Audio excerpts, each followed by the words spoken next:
Buenas noches a todos y todas.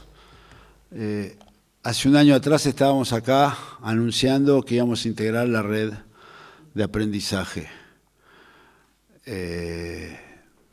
Mirado hoy en perspectiva, tener sentado a Wilson y al profesor Michael Fullan y haber recorrido prácticamente ya 8 o 9 meses de la red con lo que ello implica, ha sido una experiencia extremadamente interesante.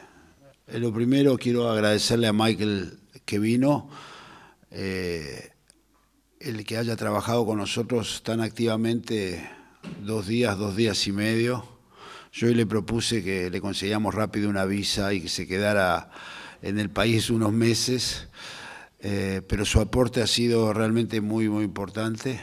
Yo creo que para nosotros estar con todos estos países integrando esta red implica un desafío mucho más grande, porque, como lo va a decir probablemente él más tarde, nadie ha resuelto los problemas que hoy estamos abordando. Y no saber resolverlo es parte del saber lo que tenemos que hacer. Y de alguna manera, una palabra que aprendimos hace 2 días atrás, que se llama, somos co-creadores de esta red.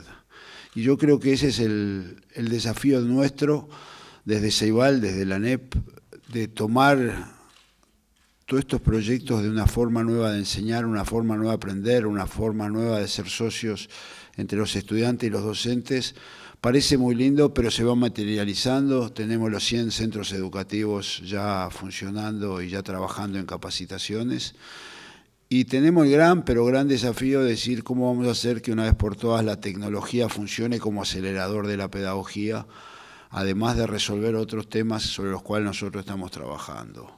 Así que, de verdad, muchas gracias. Gracias nuevamente a Michael por todos sus aportes. Esperamos seguir teniéndote acá en días menos lluviosos, pero esto recién empieza y creo que para todos nosotros y con el futuro que estamos construyendo y a la velocidad que lo estamos construyendo es realmente un desafío fuera de serie. Muchas gracias.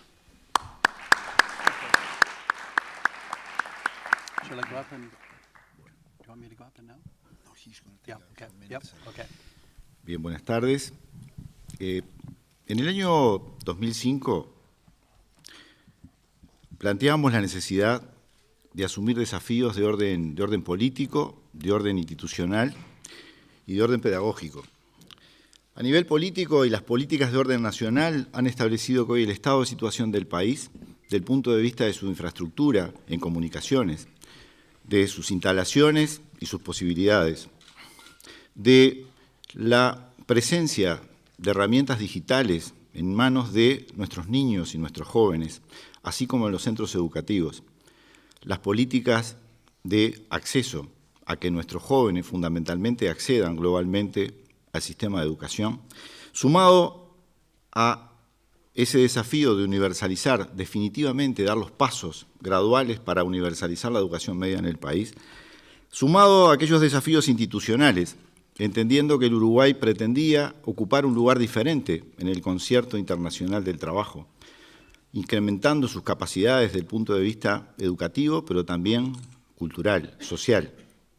Nos ha llevado a pensar en modificar viejos modelos respecto al lugar de las instituciones en la sociedad y su presencia y su puesta en acción para esa sociedad moderna, esa sociedad transformadora, esa sociedad creativa, esa sociedad innovadora para las cuales estas instituciones tienen que estar a la altura de las circunstancias, en función de todos los propósitos que pretende llevar adelante el país. En ese sentido, el trabajo colaborativo, la participación, el lugar del docente como constructor o co-creador de política, asumiendo la responsabilidad, tomando decisiones y haciéndose cargo para luego comunicarlas a nivel social, es un eje absolutamente fundamental. Desde el punto de vista pedagógico, desafíos tales como reinterpretar los conceptos de diversidad, los conceptos de integralidad, una educación personalizada con distintos procesos e instrumentos de acompañamiento que en ese marco de ese desafío pedagógico es que se encuentra este proyecto de red global de aprendizaje que viene, además de poder nutrirnos de nuevos instrumentos y herramientas para abordar las dificultades que hoy tiene nuestro sistema, también se acerca para incrementar las capacidades en función de la construcción pedagógica que a lo largo de los tiempos viene desarrollando nuestro país.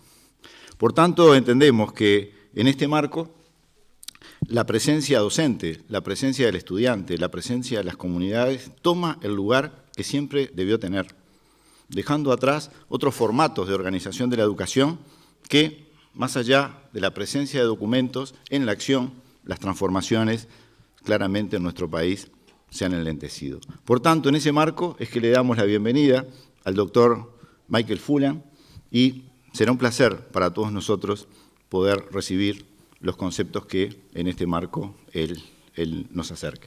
Bienvenido, doctor Fullan. Okay, thank you.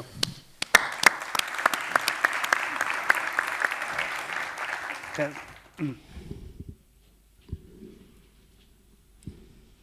Thank you very much, Miguel, and Muchas gracias, Miguel. Muchas gracias, Wilson. Cuando ustedes, cuando Miguel dijo 2 días de trabajo, bueno, 4 días, porque un día de Miguel pueden ser 24 horas fácilmente, o sea que yo he estado trabajando desde ayer de mañana y es muy bueno estar de vuelta aquí y estar viendo el desarrollo de ustedes. Yo comencé la relación con este país antes del proyecto al que hizo referencia Miguel y que ustedes vieron en la pantalla sobre la pedagogía. El tema entonces es cómo mejorar el sistema educativo de Uruguay. Ahora hay un proyecto ya específico, un importante proyecto, y en la próxima media hora vamos a hablar de ustedes. Algunos de ustedes ya han venido a algunas de las charlas que di en estos 2 últimos días y ya lo habrán oído, pero quisiera decir que esto es algo que hicimos ya en Ontario, excepto por el tema digital del que voy a hablar.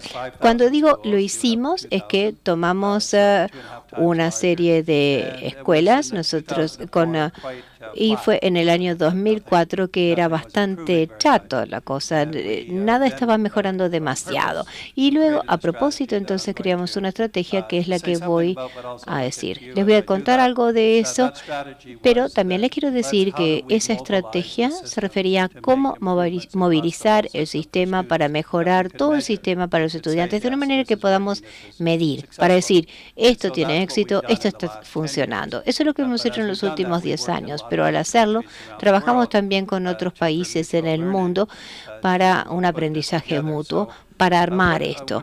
Entonces, lo que yo les quiero decir antes de llegar a la parte digital es que yo creo que tanto en términos del enfoque original que tenemos con ustedes y con el país más ampliamente, es que ahora, en el año 2014, tenemos una pregunta que plantearnos para la próxima etapa. Hay un punto de quiebre, porque nos pidieron que hiciéramos 2 auditorías o informes de evaluación, uno hace 3 años y otro hace 1 año y medio. Y en el primero nosotros dijimos, el éxito hasta ahora fue armar la infraestructura, posibilitar el acceso a la tecnología, el acceso a Internet, fortalecer eso, hacerlo más equitativo, más disponible. Y eso entonces era una precondición para luego avanzar. Eso realmente fue ya un éxito en su momento, sigue fuerte, sigue fortaleciéndose. Entonces, esa es una cosa. Lo segundo que había que construir era cuál es el sistema de apoyo para las escuelas o los liceos para hacer esto de manera más efectiva. Los apoyos eran buenas ideas, soporte de Ceibal, líderes docentes. Actualmente hay unos 200 que están trabajando con las escuelas, los liceos y YouTube, y también integrando con el Ministerio de Educación y los inspectores, ver cuál es el rol de supervisión de los inspectores, ver cómo encajan todas esas piezas. Cuando hicimos el segundo informe dijimos, la infraestructura más fuerte, el sistema de soporte que comienza a irse armando de la manera correcta, y luego dijimos, la próxima fase, y a esto me refería con punto de quiebre, es comprometerse en la implementación de la calidad. Y eso es un problema mucho más difícil, porque ahí todos tienen su papel y ahí tenemos que ver verdaderos resultados. Yo pienso entonces que cuando hablamos de esto, yo diría que inclusive más amplio que el proyecto tecnológico es el asunto de cuál sería la próxima fase para mejorar en su sistema educativo. Entonces, de lo que voy a estar hablando un poco es diciéndoles un poco qué es lo que pienso que debería ser y también con respecto a las cosas en común que vemos en los diferentes países, porque los temas son los mismos y la dirección de la solución es la misma, pero las piezas en particular son diferentes porque cada país tiene su propio contexto y su propio punto de inicio. Entonces, parte del futuro es lo que ustedes ven en este diagrama que tienen en la pantalla. Y es que una de las formulaciones que nosotros hicimos hace 2 años, al comenzar este trabajo, dijimos, bueno, hay 3 cosas que se han estado desarrollando con el paso de los años. Uno de ellos es la tecnología. Y en eso se han ido fortaleciendo cada vez más. Lo segundo que se ha desarrollado es la pedagogía, es decir, cuál es la mejor manera en que los docentes pueden hacer participar a los estudiantes y motivarlos para que aprendan. La pedagogía no solamente motiva a los estudiantes para que aprendan, sino además se personaliza, la palabra que usó Wilson, y además es tan específico que uno de hecho puede medir el impacto de ese aprendizaje en términos de lectoescritura, mejora en los resultados en cuanto a retención, los egresados del liceo, y cuál es la centralidad de la pedagogía y el uso de la evaluación para mejorar la pedagogía. Y lo tercero, que tal vez es un concepto un poco extraño, menos específico que los otros, aunque lo hacemos específico, es cambiar el conocimiento, y es cómo se hace que el cambio se dé. Sabemos qué es lo que se necesita cambiar, sabemos el tipo de cambio de liderazgo, hablamos de algo de eso, pero hay que pensarlo de la siguiente manera. ¿Cómo se hace que que una cierta cantidad de docentes individuales trabajen juntos para cambiar los resultados de los alumnos? Ese es uno de los problemas. ¿Cómo se cambia el comportamiento, cómo se cambia la cultura para que eso sea efectivo? Entonces, independientemente de lo que digamos de cada uno de esos 3 elementos, hay un libro que escribí hace un tiempo que era Estratosfera, que es una manera de decir las cosas tienen que pasar de una manera radical. Esas 3 piezas existen, pero están aparte y las tenemos que integrar. Tenemos que ver cómo pueden funcionar juntos. Y esto entonces nos llevó a comenzar. Y de tecnología quiero usar 2 cosas, una buena y una mala. Lo malo de la tecnología es que la mayoría de los sistemas educativos en el mundo han utilizado una estrategia que yo caracterizaría con una palabra: compran la tecnología. Esa es una estrategia. Y después, con la esperanza de que eso sirva para algo. Eso es una tendencia natural, porque parece como que el progreso, eso es progreso. Y el ejemplo más famoso, más reciente, es en la ciudad de Los Ángeles, en Estados Unidos, que tiene, ¿cuánto es? 2 millones de alumnos, un número grande. Compraron $1.000 millones americanos de iPads, uno para cada estudiante en el sistema. $1.000 millones de iPads. Los ingresaron al sistema como diciendo, bueno, aquí estamos innovando. Y luego, prácticamente inmediatamente, algunos estudiantes empezaron a usarlas para ingresar en el sistema de datos de evaluación de los estudiantes en Los Ángeles, o sea, para hackear el sistema de evaluaciones y poder acceder a información a la que no deberían acceder. Y para abreviar esta historia tan fea, hace un mes, las sacaron todas, se las retiraron todas.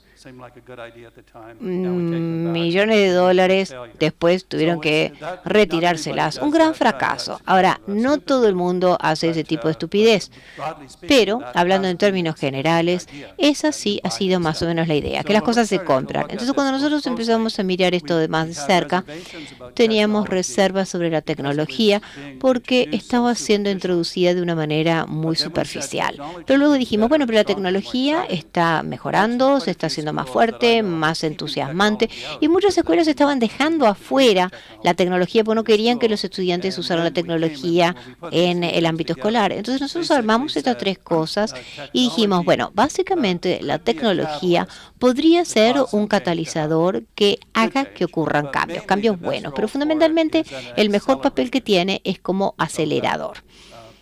Entonces, la pedagogía es el impulsor y la tecnología es el acelerador. Si ustedes saben lo que están haciendo pedagógicamente, pueden llegar más rápido usando la tecnología. Y esto llevó entonces al proyecto NPDL para concentrarlo más. Y finalmente, como introducción, quisiera decir que, y esto lo digo con confianza, que no hay ningún país en el mundo, ningún sistema educativo en el mundo que haya integrado la tecnología al aprendizaje en escala del sistema cero. Ningún país lo ha hecho, ni Finlandia, ni Singapur, ninguno, nadie. Tenemos sí algunas escuelas individuales que lo han hecho, pero son una minoría ínfima. Eso es lo que llamamos entonces co-creación, porque nosotros en Ontario comenzamos en ese camino, diciendo, bueno, ¿cómo integramos la tecnología? ¿Cómo integramos lo digital? Y cómo podemos integrarlo seriamente con la pedagogía y mejorar drásticamente los resultados que están obteniendo los alumnos. Ese entonces es el concepto. Les quiero mostrar algunas diapositivas. La mayoría de ellas la pueden ver en mi página web, Michael Fullan, en una sola palabra, CH Canadá, y los libros más recientes que he escrito han sido traducidos al español y publicados por Maratha, o sea que ya lo tienen en su idioma. Quisiera mostrar un par de cosas. Nosotros, en nuestro lenguaje, lo llamamos la agenda de logros de los estudiantes. Entonces, el centro de todo son los alumnos. Eso es lo que queremos hacer. Ahora, cuando nosotros vemos las metas que la gente se plantea, todo el mundo dice que los alumnos tienen que estar en el centro. Entonces no alcanza con decir eso, porque uno puede decir eso, pero no hacer nada al respecto. O sea que hay que hacer algo al respecto. Por eso hay que movilizar el sistema de maneras particulares para ayudar a todos los estudiantes a mejorar. Hay que hacer cosas y voy a hablar de las cosas principales. Y no hay demasiadas cosas que uno tenga que hacer. Seguramente sean 6, 7, 8 cosas. No hay una lista larguísima, pero esas cosas hay que hacerlas bien y de una manera que tengan una sinergia, porque si no, no tendrán impacto. Este entonces es un lugar en el que quiero comenzar. Parte de movilizar el sistema es plantear la pregunta de cómo es que los docentes se hacen más eficaces. La respuesta no es fácil, porque algunas veces dicen, bueno, pueden mejorar su efectividad evaluándolos y haciéndolos desarrollarse, y tendrían que hacer esto, tendrían que hacer aquello, pero nadie realmente lo ha resuelto demasiado bien, excepto que nosotros lo enfocamos. Les quiero plantear un poco. La pregunta que yo voy a preguntar en la próxima diapositiva y que voy a contestar con ustedes es ¿cómo mejoran sus destrezas los docentes? Piensen en cualquier docente. ¿Bajo qué condiciones mejorarían sus habilidades? Ustedes pueden decir, bueno, hay que formarse mejor desde el principio. Sí, es verdad. Pero a partir de allí, todas las profesiones tienen que seguir mejorando porque las cosas van cambiando, aparecen nuevas ideas. O sea que uno se tiene que ir mejorando siempre. Pero hay dos maneras que no se puede hacer. Y es, uno, dejar a los profesores solos. No los puede dejar solos. Eso no funciona para nadie, de hecho. Y la otra cosa que no hay que hacer, y esto pasó en Estados Unidos, está pasando ahora en Estados Unidos, es empezar a definir las características de un docente efectivo. Y se hace basado en investigación, entonces uno sale con 7, 8, 9 cosas, desarrolla un sistema de evaluación para evaluar si el docente individual está cumpliendo o no con esa lista de verificación, y dependiendo entonces de cómo lo miden, los castigan o los recompensan, según esa evaluación docente. Entonces la gran estrategia para Estados Unidos, cuya profesión docente ha ido bajando tanto en efectividad como en calidad. En los últimos 40 años ha ido bajando, pero ahora lo tratan de aplicar ese sistema de evaluación. Entonces, no hay que ni dejar a los docentes solos, eso no funciona, y luego Lo otro que no hay que hacer es empezar a evaluar a los docentes haciéndoles hacer las cosas de una determinada. Eso no funciona por una razón muy poderosa, y es que lo que necesitan los docentes para mejorar tienen que estar motivados. No se les puede decir simplemente que mejoren, tienen que estar motivados. Entonces yo puse en esta diapositiva, dejarlos solos, ¿eso ayuda a que los docentes desarrollen nuevas destrezas? No, no en mayúsculas. Definir, entrenar y evaluar las nuevas destrezas en ese sistema, la manera como nosotros hicimos, esa manera no. Lo que hicimos fue trabajando juntos, los docentes, enfocándose, mejorando la pedagogía con liderazgo y ayuda, y haciendo evaluaciones de ver cómo está mejorando el aprendizaje. Este número 3 es más complicado. No es muy complicado dejar a la gente sola. Tampoco es muy efectivo, pero es fácil de hacer, dejar a la gente sola, pero no funciona. Es un poco más complicado hacer la lista, no es tan complicado, porque eso, bueno, ustedes lo pueden hacer, pero aún así no funciona. Lo que sí es más difícil, aunque no es tan complicado como uno se puedan dar cuenta, porque nosotros lo hemos hecho y ha funcionado, y realmente requiere que los docentes cambien su rol de dos maneras. Uno es concentrarse a mejorar su propia pedagogía, su propia docencia, y lo otro es aprender a trabajar con otros, con líderes docentes y líderes afuera del sistema. Entonces, yo quiero mostrarles lo que nosotros llamamos el tire y empuje. La parte de empujar es realmente simplemente una manera de describir qué es lo que está empujando a la gente, separándola de la solución.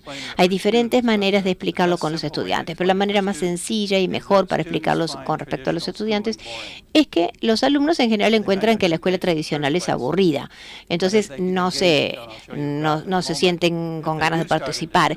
Y si comienzan en la escuela y siguen en la escuela, su entusiasmo va bajando. Y no, en general, no sube demasiado. Ese entonces es un factor de empuje. Lo otro es que los docentes tampoco necesariamente están demasiado entusiasmados en la manera tradicional. Otra razón para cambiarlo. El factor de tirar o de jalar es atraer a la gente a un trabajo más interesante, y allí lo que vemos es que el mundo digital es cada vez más atractivo. Después les voy a mostrar algunos criterios. Y luego tenemos las nuevas pedagogías que también voy a definir, y es la manera como los docentes se relacionan con los alumnos de una manera diferente que lo hacían en el pasado. Y la manera también que los docentes se relacionan entre sí, diferente del pasado. Entonces, cuando uno ve el factor de empujar, ven ustedes esta gráfica. Esto es de Estados Unidos. Se basa en miles de docentes a los que se les preguntó, y eran diferentes niveles, desde el jardín de infantes hasta cuarto de liceo, y preguntaba cuán entusiasmados están los docentes. Estos son los docentes. Entonces lo que dicen es que en jardinera estaban muy entusiasmados, pero cuando llegan a tercero de liceo, solo el 37%, la gran mayoría de los... Esto ni siquiera son los que abandonaron el liceo. Están todavía en el liceo, pero están aburridos. Entonces, eso es lo que nosotros vemos, esto es lo que dicen los docentes de los alumnos. Y los mismos datos se ven en Canadá y en Estados Unidos. Esas son las tendencias en general. Y es por eso que el factor de empuje es una ventaja, porque la gente no está contenta. Si no está contenta, está más abierta a soluciones para cambiar la cosa. Y es por eso que me gusta la relación entre la tecnología y la pedagogía, porque crea algo diferente, que es más interesante, más involucrante. Y les voy a mostrar ahora qué es eso.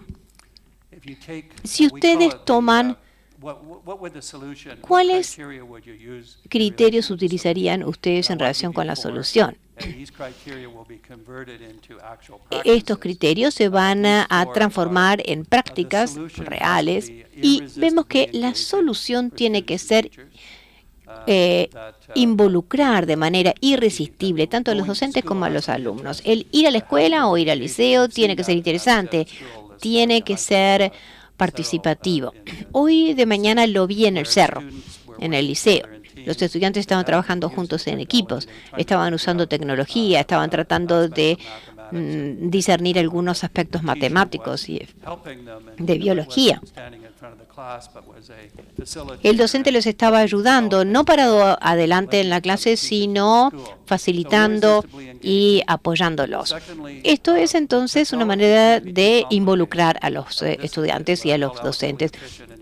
Y luego, la tecnología no tiene que ser complicada, tiene que ser eficiente de manera elegante y fácil de usar. Ese es el criterio de Steve Jobs. Lo complejo es el diseño del producto de manera que sea fácil de usar y que uno no tenga que estar dedicándole tiempo a ver cómo lidiar con la tecnología. Eso es lo segundo. Y lo tercero es tecnológicamente ubicuo, o sea, que uno tiene que poder tener acceso a la información en relación a lo que está haciendo las 24 horas del día, 7 días por semana. No quiere decir que ustedes tengan que pasar 24 horas, por supuesto, eso no es sano, pero que tiene que estar accesible. O sea que ahora el día del escolar no es simplemente las horas que están en el colegio, sino que tiene que estar disponible las 24 horas. Y lo último es que tiene que ser una manera en que aborde la resolución de problemas, los problemas de sustentabilidad. ¿Qué pasa con la comunidad local? ¿Cómo está viviendo la gente en la sociedad? Los problemas que se enfrentan. No quiere decir que haya que resolver los problemas siempre, pero sí que haya una currícula real, de la vida real, que vean los problemas que aquejan a la sociedad. Esta es una lista de características de un sistema de calidad. Esto no se refiere exclusivamente a tecnología, yo diría del sistema educativo de ustedes. Me parece que en términos generales, en la próxima fase va a haber una oportunidad de dar un salto hacia adelante y mejorar todo el sistema. Incluye la tecnología, pero no se limita a ella. O sea que habría un salto hacia adelante para mejorar el sistema que incluiría cómo aumentar la calidad del trabajo conjunto de los docentes, cómo se puede reducir la tasa de repetición de sexto de primaria a primero de liceo, mejorar la tasa de egresos, problemas específicos. Y algunas veces nosotros una de las cosas que hicimos es que llega un momento en que las cosas se van armando y llega un momento en que hay algo que haga un avance muy importante y que nos puede ayudar con los problemas más grandes. La combinación de cosas, entonces, promover un compromiso profundo para mejorar el estado de ánimo general. Una pequeña cantidad de metas ambiciosas. Si ustedes tienen 20 metas ambiciosas, es demasiado. Tienen que ser 4 o 5. No solamente tienen que ser ambiciosos, sino específicos, particulares. En nuestro caso, por ejemplo, la tasa de egresos del liceo. Cuando nosotros comenzamos, teníamos 900 liceos con un 68% de tasa de egresos. Y en el año 2004 dijimos, bueno, nuestra meta para el próximo quinquenio es pasar por lo menos un 85%, de 68 a 85%. Esa era una meta ambiciosa, un número pequeño y tenía aspiraciones mensurables. Empezamos entonces. Hicimos varias cosas que eran congruentes con lo que digo. No subimos 85%, pero estamos en 83%.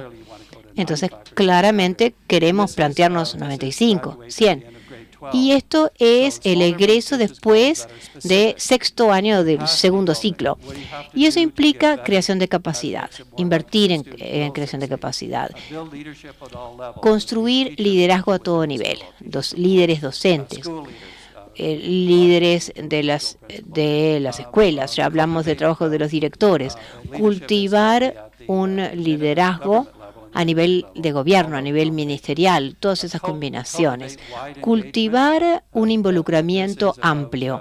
Esto tiene que ver con que para hacer que las cosas se hagan a gran escala, porque estamos hablando de gran escala, uno tiene que tener un involucramiento amplio por 2 razones. Por un lado, porque necesitan los recursos, las ideas, el compromiso, la energía de que las cosas se hagan y también necesitan el adueñamiento, el compromiso. Cuando ustedes crean capacidad, crean también todo eso.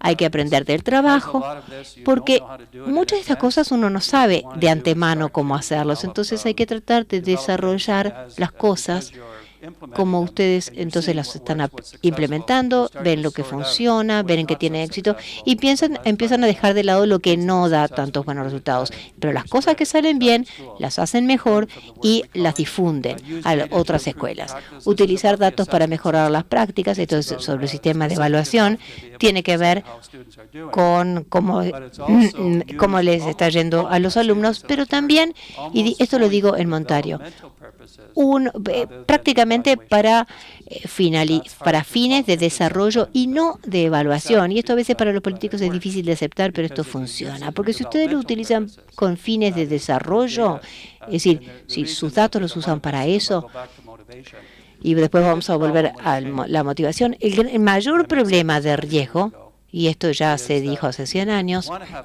es que si ustedes quieren tener una oportunidad de cambiar a la gente, uno tiene que reducir, que la gente le pierda el miedo al cambio. Y es por eso lo llamamos de desarrollo, por eso decimos, está bien cometer errores al principio, porque de ellos se aprende, y uno reduce el miedo para que la gente no se contraiga tanto, porque si tiene miedo no va a querer participar. Ustedes quieren que participen y a partir de eso armar y monitorear la mejora y la innovación. Esa no es una lista larga. Cuando ustedes juntan todos esos elementos, es muy potente. Entonces, esto es un lenguaje más operativo. Y ahora estoy prácticamente pensando en ustedes, en la próxima fase, digamos, desde el 2014 al 2018. Un número pequeño de metas ambiciosas, específicas. ¿Cuán específicas son? Hay que concentrarse en mejorar la docencia. No se distraigan simplemente en trabajar en la currícula. La currícula es parte de la solución, pero la mayor parte es la pedagogía y la evaluación pedagógica, porque si la gente mejora eso, va a estar buscando la mejor currícula, o sea que viene de rebote. Entonces, no hacen que se centre en eso, sino que lo consiguen de manera secundaria. Tienen que tener evaluaciones fuertes. Vincular la pedagogía con el involucramiento y el aprendizaje de los estudiantes. Hacer que sea un fenómeno del sistema total, que no es simplemente algunas pocas escuelas que les está yendo bien, sino que todos tienen que mejorar. Nos referimos a todo el sistema. En mi caso, todo el estado de Ontario, y en el caso de ustedes, todo el país. Y luego también usar la tecnología para acelerar y no para impulsar esto. Entonces, hay una relación muy dinámica con la tecnología. No objeto tanto si la tecnología se utiliza como un catalizador para provocar cambio pedagógico, pero yo creo que es limitado, porque habitualmente se pierde en la traducción. La tecnología se introduce, pero sin desarrollar el aspecto pedagógico. Entonces, hay que prestar atención a las dos cosas. Les quiero dar algunas ideas más. Una es cómo se conduce esto. Este es otro libro que escribí, que ahora está en español, sobre el liderazgo en las escuelas. Esto es sobre el director, se llama, pero en realidad es para líderes docentes. Y aquí incluyo el papel importante de los líderes docentes, como los docentes líderes del CEIBAL. Y les quiero dar entonces el concepto de cómo es esto, especialmente mirando lo de abajo, a derecha. Hemos encontrado, y la investigación es muy clara, que los líderes docentes que mejoran un centro docente no lo hacen simplemente siendo líderes, tratando de convencer a cada individuo, sino que de hecho lo que hacen es ver cómo pueden guiar el aprendizaje para todo el grupo. Entonces, guiar en el aprendizaje. Una de las frases que tenemos es que para poder tener éxito, uno tiene que usar el grupo para cambiar el grupo. Ustedes no pueden cambiar a un individuo uno por uno porque lleva demasiado tiempo. Tienen que ver de qué manera pueden usar el cambio, usar el grupo para cambiar el grupo. Y el líder, en ese sentido, tiene que usar lo que se ve a nivel de investigación de cómo los líderes pueden usar los hallazgos. Hay un hallazgo que tiene el doble de importancia que los otros hallazgos, de 5 factores. Lo que es el doble de importancia, y acá las palabras son críticas, los directores o los líderes docentes que participan como que están aprendiendo Eso es lo que queremos decir con guías que aprenden. Les mostraba hace un par de días un videoclip de una escuela que comenzó con los docentes individuales trabajando por su cuenta, como se hace habitualmente, y entonces vino el líder docente y dijo, bueno, quiero que trabajen juntos, que hacer un ambiente propicio. Yo también aprendo, y entonces un docente que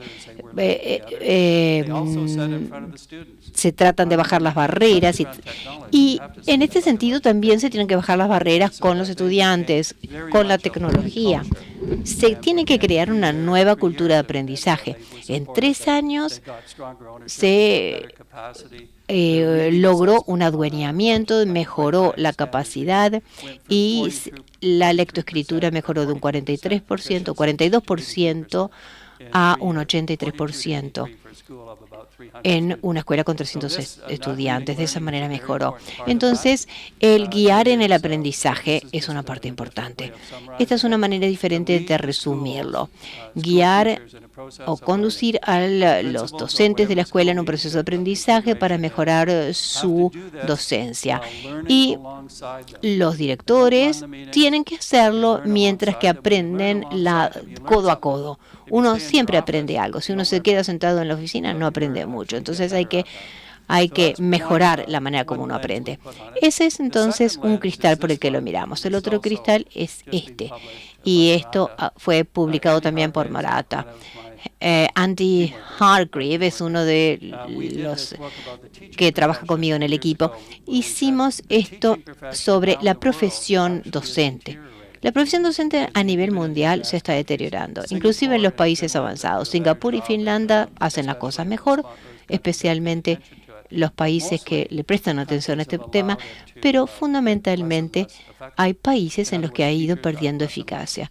Los docentes están cada vez menos satisfechos, cada vez menos profesionales. Entonces dijimos, bueno, para cambiar eso hay que darse cuenta, hay que desarrollar estrategias específicas para desarrollar el capital humano y el capital profesional. El capital profesional consiste en 3 cosas que tienen un gran impacto cuando se consideran juntos. Se los voy a mencionar. En primer lugar, el capital humano es lo que habitualmente pensamos como los individuos, las decisiones personales, los recursos humanos. Y, por supuesto, que el capital humano es importante. Pero resulta que la mayoría de los países, cuando piensan en el capital humano, lo piensan en términos individuales. Entonces dicen, bueno, ¿cómo podemos tener mejores docentes? ¿Cómo empezamos a evaluarlos? Y trabajan en el capital humano, sí, pero lo quiero decir de esta manera. No se cambian culturas cambiando individuos uno por uno. Hay que enfocarse en la cultura. Entonces nosotros trabajamos en el capital humano, pero ahora la estrategia central que tenemos es compatible con el líder de aprendizaje, tiene que ver con el capital social, que tiene que ver con la calidad del grupo. Y se ha mostrado muy claramente en la investigación que si los profesores están trabajando de manera colaborativa en un liceo, por ejemplo, involucrando también a los docentes, se hacen más efectivos. Si ustedes trabajan en una red de escuelas, por ejemplo, las escuelas rurales, que son pequeñas, tienen que estar en red. Si ustedes trabajan en red de escuelas, también tienen mejores resultados. Esto no es teoría. Esto es algo real que ocurre. Yo nunca me considero a mí mismo como un investigador, más bien me veo como que formo equipos de países y haciendo cambios en asociación y después provocando cambios y aprendiendo de eso. Bueno, resulta que eso es investigación, pero en realidad el énfasis va en hacer y ir de la práctica a la teoría y no desarrollar las cosas teóricamente y después implementarlas. Este ejemplo que uso, que es muy sucinto, hay varios estudios que hizo una profesora de negocios que evaluaba las escuelas en estas dimensiones y mide solo 3 cosas. Mide el capital humano, cuáles son cuál es la formación de los docentes, mide el capital humano, mide también el capital social, haciendo entrevistas a los docentes y haciendo preguntas como esta a los docentes individuales. ¿Hasta qué punto usted y los otros docentes trabajan juntos en el colegio para mejorar? Cuando los docentes dicen que sí, que es así que trabajan, entonces se considera que esa escuela tiene un capital social. Y entonces, ¿cómo se mide? Por ejemplo, cómo se mejoró la matemática desde junio a diciembre. Bueno, los docentes que tienen mejor capital social en la escuela tienen mejores resultados. Las escuelas a las que les fue mejor tenían mejores capitales sociales. Este investigador también encontró que los docentes individuales que tenían un capital social más bajo, pero que trabajaban en una escuela en que tenía un alto capital social, mejoraban también los resultados de sus alumnos. Y eso es por trabajar juntos con el capital social. Entonces nosotros tenemos, y esto realmente, literalmente es un ejemplo de utilizar el grupo para mejorar el grupo, para cambiar la cultura, para mejorar los resultados. Y esos resultados son sostenibles porque la gente está trabajando junto. Y lo tercero, que vamos a detenernos allí, pero dijimos, bueno, hay una cosa más. ¿Qué pasa si la gente interactúa, pero no toma buenas decisiones? Es fácil que eso ocurra. Entonces, agregamos el capital de decisión. Y allí realmente se necesita una pericia. En cualquier profesión hay que tener gente, ya sea un médico, un abogado. Uno quiere que se vayan mejorando en su pericia y en lo que van aprendiendo de su profesión. Un autor que habló de la regla de las 10.000 horas y dice, realmente cuando uno mira a la gente que es sumamente efectiva, es muy efectiva, la mayoría de ellos no porque nacieron con mucho talento, sino fundamentalmente porque lo desarrollaron, practicando 10.000 horas. Bueno, no quiere decir necesariamente trabajar 10.000 horas, pero es una figura. Para mejorar se necesita trabajar mucho. Si nosotros, porque inclusive si ustedes trabajan en la formación de los docentes en formación, no alcanza solo con eso, porque después los docentes tienen que seguir mejorando. Y la carrera es muy diferente si terminan enseñando 30 años aisladamente, solos, comparado con si lo hacen de manera interactiva con otros docentes, concentrándose en las propias decisiones y las del grupo. Eso es entonces importante, trabajar en socios. Ustedes vieron el video al principio con el trabajo del proyecto NPDL. Hubo 2 olas de países. Los primeros hubo 5. Uruguay está en el primer grupo de los que primero comenzaron. Empezaron bien. Australia, Canadá, Holanda, Uruguay, Estados Unidos. En Estados Unidos, Idaho. Y luego una segunda ola. En total tenemos 10 países, o 8 países y 2 estados. Y para cuando nosotros lleguemos a octubre o noviembre, vamos a haber redondeado los 2 grupos. Es interesante saber que Finlandia también se unió al grupo, porque Finlandia, trabajé allí, hice varios talleres, y el ministro de Educación en Finlandia decía, nosotros tenemos una sociedad digital, pero no tenemos escuelas digital. Y eso lo dice Finlandia, a la que le va muy bien. Entonces, aún en Finlandia hay una buena docencia de buena calidad, pero como no saben bien cómo tiene que ser la próxima fase, cómo usar lo digital en relación con el profesionalismo, han ido perdiendo un poco de desempeño y les preocupa mucho el futuro porque han ido perdiendo terreno, quieren seguir arriba y dicen, bueno, no nos importa estar primero, pero sí arriba de Suecia. Esa es su meta. Y Suecia también entra aquí en el grupo. Entonces va a haber una competencia interna entre esos países. Pero es muy serio porque ellos dicen, bueno, aquí tenemos algo que aprender. Y como decía Miguel, hay un proceso de co-creación. Tenemos una serie de cosas que aprendemos, tenemos una serie de cosas que la gente está haciendo. Estamos creando grupos, etcétera, para dar soporte y la gente que se una. Nosotros queremos que los países se unan, como lo han hecho ustedes, porque quieren ir en esta dirección. No es que se unan a nuestro proyecto, es que ya vienen en esa dirección y al juntarse a nuestro proyecto, pueden aprovechar de la coherencia, la congruencia interna de sus propios equipos, pero también de los otros equipos o de los otros países. No voy a hablar ahora del Plan Ceibal, pero sí quiero hablar de dos cosas más. La nueva pedagogía, ya hemos hablado de esto. Lo que es una nueva asociación de aprendizaje entre los estudiantes, los alumnos, los docentes y las familias. Entre los estudiantes y los docentes, pero también entre los estudiantes y también entre los docentes. Esto es muy diferente de la enseñanza tradicional. Esta mañana vimos justamente un ejemplo, el docente coordinando y los alumnos trabajando juntos con orientación del docente. Y esto es entonces algo que ya está pasando. Y lo que nosotros estamos haciendo es capturando parte de eso, propulsándolo y desarrollando rúbricas para que la gente pueda valorar dónde está. Y lo tenemos que definir entonces con más cuidado. Tiene que ver con eso. Tenemos en la pedagogía, esto realmente es como una manera general de ponerlo, pero lo que los docentes tienen que mejorar cada vez más es responder individualmente y colectivamente estas tres preguntas. ¿Qué necesitan nuestros estudiantes saber? ¿Qué tienen que ser capaces de hacer? ¿Cuál es la mejor manera para ellos de aprender? Tenemos algunas de esas maneras. ¿Y cómo sé cuando ellos lo han aprendido? O sea que hay que tomarlo en serio. ¿Están avanzando los alumnos?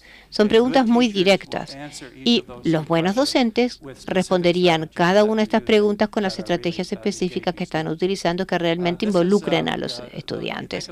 Si ustedes piensan en los resultados del aprendizaje,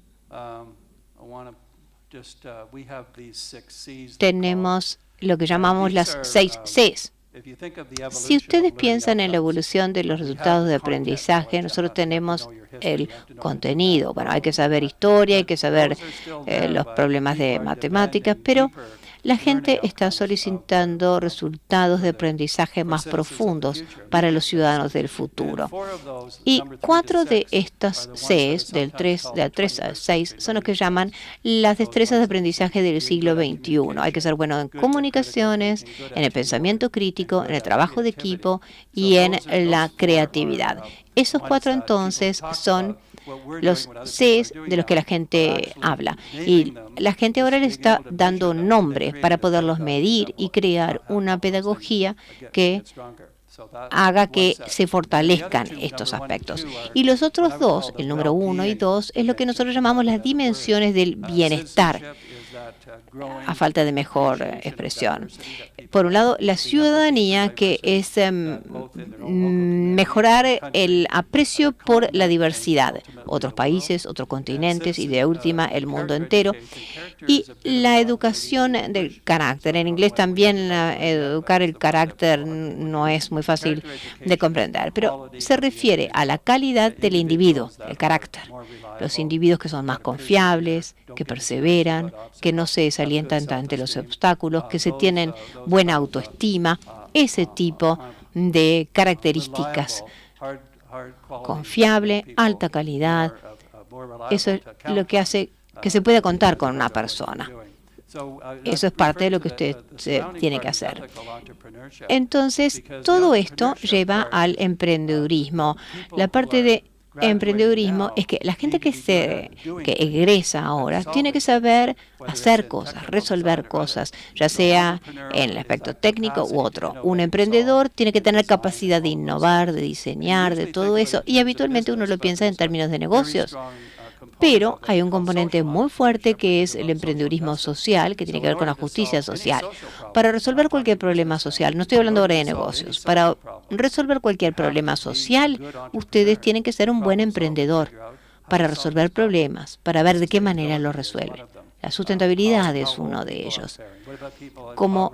¿Qué pasa con la pobreza? ¿Qué pasa con el bullying? Hay que buscar las soluciones que otros están desarrollando e innovando. Quería cerrar entonces con esto. Las piezas que hay que integrar, para mí, son, y esto simplemente es otra lista, que es un poco más práctico. Y la palabra clave aquí es integrar. Son piezas. Y lo llamo piezas a propósito, porque tenemos que ir de piezas a una integración. El docente individual tiene que ser bueno, pero también tiene que ser parte de un grupo de docentes que trabajen juntos. Los docentes tienen que ver de qué manera pueden armar escuelas de colaboración. En el caso de escuelas más pequeñas, hacer redes de escuelas. Todo esto es utilizar los grupos para cambiar los grupos. Y tenemos que ver también el apoyo exterior, ya sea un sistema de apoyo como el CEIVAL o las relaciones externas, por ejemplo, el ministerio. Y como yo decía, la gran meta nuestra y de ustedes y de CEIVAL es lograr que la pedagogía se fortalezca tanto vinculada a los recursos digitales, de manera de acelerar y profundizar el aprendizaje y aumentar la participación de la gente. Es una agenda muy concentrada. Hay media docena de cosas en las que ustedes tienen que concentrarse. Y estoy muy contento de haber venido en esta etapa del desarrollo de lo que ustedes están haciendo para aprender sobre esto. Y nosotros vamos a ser parte de la próxima fase del NPDL y van a tener trabajo para un par de años por lo menos. Muchas gracias por todo esto. No, la diversidad en Canadá es diferente que la diversidad en Uruguay. Porque en Canadá hay una gran cantidad de descendientes de inmigrantes, ¿no? Yo he visto en aulas canadienses, y he visto la gran crisol o contraste de distintos orígenes. Right. En el Uruguay la diversidad la entendemos en general por otro lado, en nuestras aulas, ¿no? Que está relacionada con los contextos sociales, socioeconómicos, entre comillas, ¿no? Y que me parece que ahí tendría que va por otras vías el concepto de diversidad en cuanto a que vinculado también al capital social, al que usted hizo mención del capital social recién, ¿no? Entonces, acá a veces se nos hace más difícil, ¿no?, lograr esos capitales sociales mezclados en un aula, porque de hecho se diversifican socialmente, sus propias familias los diversifican, llevándolas a determinadas instituciones unos y determinadas instituciones otros. No sé si logré explicarme, lo que a veces dificulta los aprendizajes y las enseñanzas. Es eso, simplemente. Okay.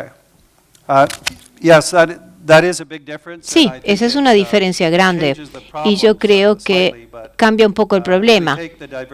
Pero si nosotros tomamos la diversidad en Canadá, de alguna manera es un poco más difícil porque tenemos enormes porcentajes de chicos que vienen con inglés como segunda lengua. Hay muchos chicos inmigrantes que no saben una palabra de inglés y los ponen allí en la clase y los evaluamos de la misma manera que a todo el resto. Entonces, hace que la cosa sea un poco más difícil. Pero el tema que traes es una cosa que tenemos que prestar atención y que ustedes tienen un problema mayor y que son los grados de pobreza y diferencias de clases sociales. Pero se siguen aplicando los mismos principios que yo dije al principio. Los logros, tener al estudiante como el centro. Entonces nosotros decimos, hay que subir la vara y ustedes tienen entonces un tema de diferencias de clases sociales con pobreza que es muy prominente, pero eso tiene que ser parte de la solución y es parte de nuestra solución. Nosotros también hemos reducido, nosotros evaluamos las escuelas de acuerdo al grado de pobreza en la comunidad y hemos trabajado especialmente en escuelas que tienen altas tasas de pobreza. Y eso es lo que ustedes también tienen que hacer. Yo sé que es más difícil, porque hay que empezar a un nivel diferente, pero la meta es elevar la vara y reducir la distancia, la diferencia. Y si tomamos las medidas de la OCDE, cuando ellos piensan que un país es exitoso, no miden el puntaje promedio de ciencias o de matemáticas. Lo hacen, sí, pero también miden la brecha entre a los que les va bien y a los que les va mal. Si esa brecha es grande, tiene consecuencias muy graves para el país en cuanto a cohesión social, clases sociales y democracia inclusive. Entonces yo creo que esto exige compromiso, involucramiento para abordar ese problema y usar los métodos que yo hablé para avanzar en eso. No creo para nada que sea fácil de hacer, porque hay una larga tradición de división y la gente que tiene carencias, pero la meta que se tiene que plantear el país es concentrarse en la educación como una de esas maneras para mover hacia un futuro con prosperidad. Yo lo considero bien interesante desde el punto de vista conceptual. Me parece su planteamiento muy interesante desde el punto de vista conceptual, pero me parece que están faltando algunas cosas que en las piezas que usted dice integrar que habría que considerar.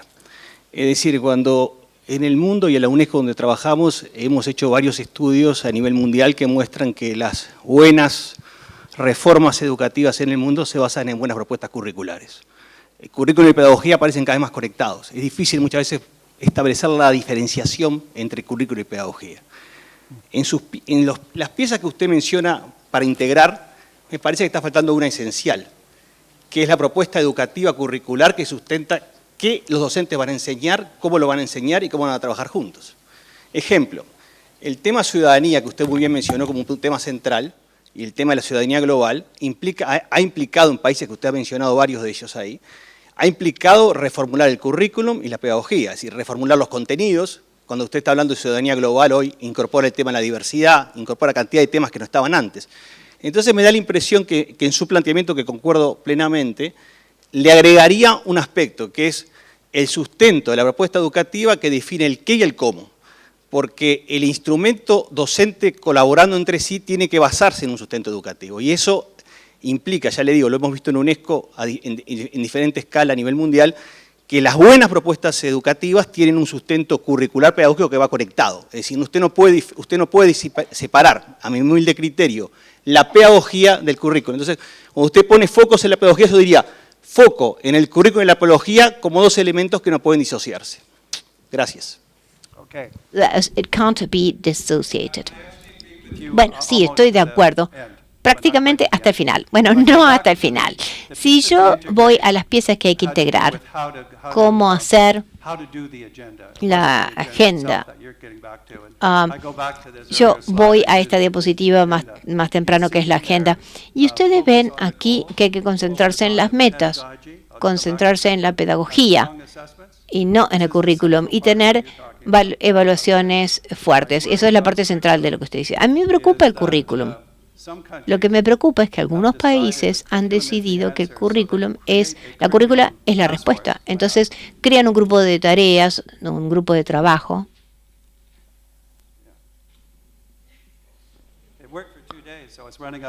Funcionó 2 días, así que se le está perdiendo elasticidad. Me preocupa la currícula porque lo que hacen algunos países es decir, bueno, hay que revisar la currícula. Entonces, forman grupos de trabajo, discuten mucho, la gente dedica 1 o 2 años discutiendo, y finalmente terminan sin llegar a un acuerdo, o finalmente llegan a un acuerdo, pero es superficial porque todavía no han hecho nada y perdieron 2 años y recién entonces empiezan a tratar de hacerlo. Yo creo que ese es el énfasis equivocado. Yo solamente me refiero, yo digo, no hay que sobreenfatizarlo, exagerarlo, porque la gente muchas veces tiende a concentrarse excesivamente en la currícula. Entonces, cuando uno hace valoraciones y evaluaciones, por supuesto que tiene que considerar la currícula. O sea que eso viene naturalmente, por eso es que no lo destaco. Pero estoy de acuerdo con usted que eso sí, que hay que tenerlo en cuenta el currículo. Gracias a todos. Vamos a tomar algo para seguir la conversación. Le agradecemos al doctor Michael Fulham por estar aquí.